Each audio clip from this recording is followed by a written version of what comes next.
ద్వితీయోపదేశ కాండము 15వ అధ్యాయము. 7వ సంవత్సరాంతమున విడుదల ఇయ్యవలెను. ఆ గడువు రీతి ఏదనగా, తన పొరుగువానికి అప్పిచ్చిన ప్రతి అప్పులవాడు దానికి గడువు ఇయ్యవలెను.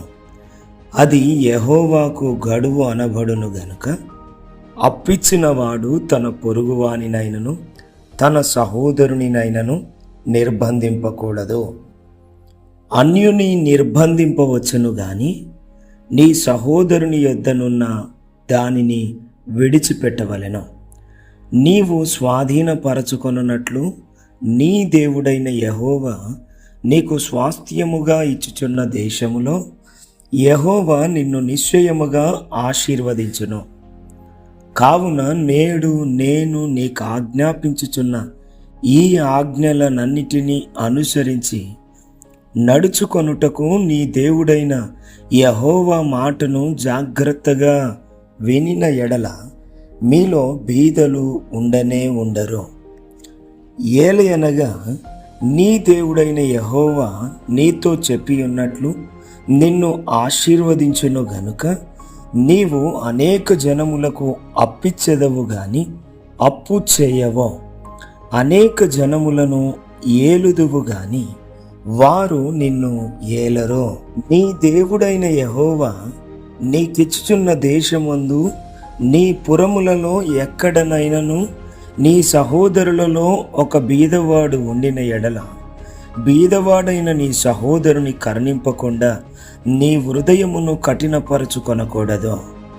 నీ చెయ్యి ముడుచుకొనక వాని కొరకు అవశ్యముగా చెయ్యి చాచి వాని అక్కర చొప్పున ఆ ఎక్కరకు చాలినంత అవశ్యముగా వానికి అప్పియ్యవలెను.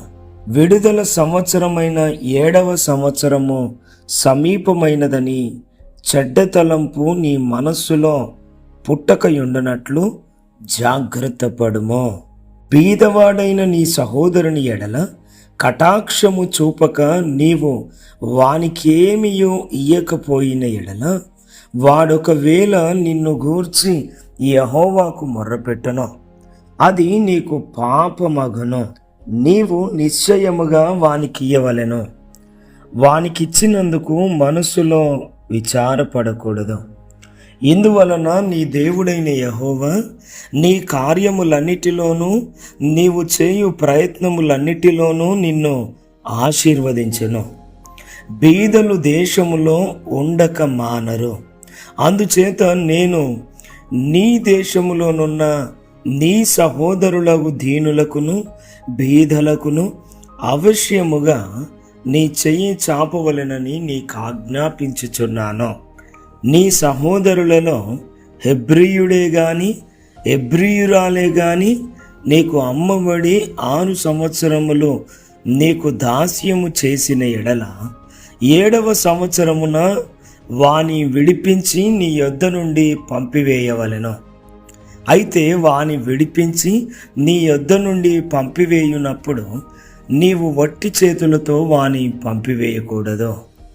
నీవు ఐగుప్తు దేశంలో దాసుడవై ఉన్నప్పుడు నీ దేవుడైన యెహోవా నిన్ను విమోచించెనని జ్ఞాపకం చేసుకొని నీ మందలోను నీ కళ్ళములోను నీ ద్రాక్ష గానుగలోను కొంత అవశ్యముగా వానికి ఇయ్యవలెను.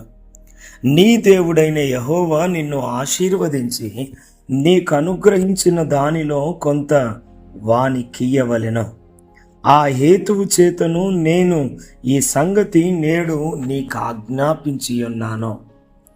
అయితే నీ యొద్ద వానికి మేలు కలిగినందున నిన్నును నీ ఇంటి వారిని ప్రేమించుచున్నాను గనుక నేను నీ యొద్ద నుండి వెళ్ళిపోనని అతడు నీతో చెప్పిన ఎడల, నీవు కదురును పట్టుకొని తలుపులోనికి దిగునట్లుగా వాని చెవికి దానిని గుచ్చవలెను. ఆ తరువాత అతడు నిత్యము నీకు దాసుడయ్యుండును. అలాగుననే నీవు నీ దాసికిని చేయవలెను. వానిని స్వతంత్రునిగా పోనిచుట కష్టమని నీవు అనుకొనకూడదు. ఏలయనగా వాడు 6 సంవత్సరములు నీకు దాస్యము చేసినందున జీతగానికి రావలసిన 2 జీతముల లాభము నీకు కలిగెను. అలాగైతే నీ దేవుడైన యెహోవా నీకు చేయు వాటన్నిటి విషయములో నిన్ను ఆశీర్వదించును.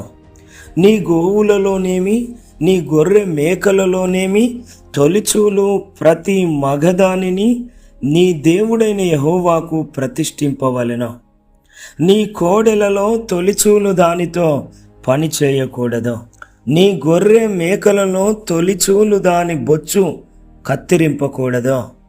యెహోవా ఏర్పరచుకొను స్థలమున నీవును నీ ఇంటి వారును నీ దేవుడైన యెహోవా సన్నిధిని ప్రతి సంవత్సరము దానిని తినవలెను.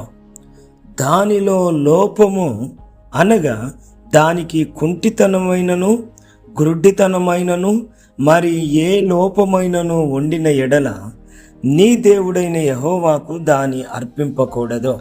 జింకను దుప్పిని తినునట్లు నీ పురములలో పవిత్రులు దాని తినవచ్చును. వాటి రక్తమును మాత్రము నీవు తినకూడదు. నీళ్ళ వలె భూమి మీద దాని పారబోయవలెను. God bless you. దేవుడు మిమ్మును దీవించునుగాక. ఆమెన్.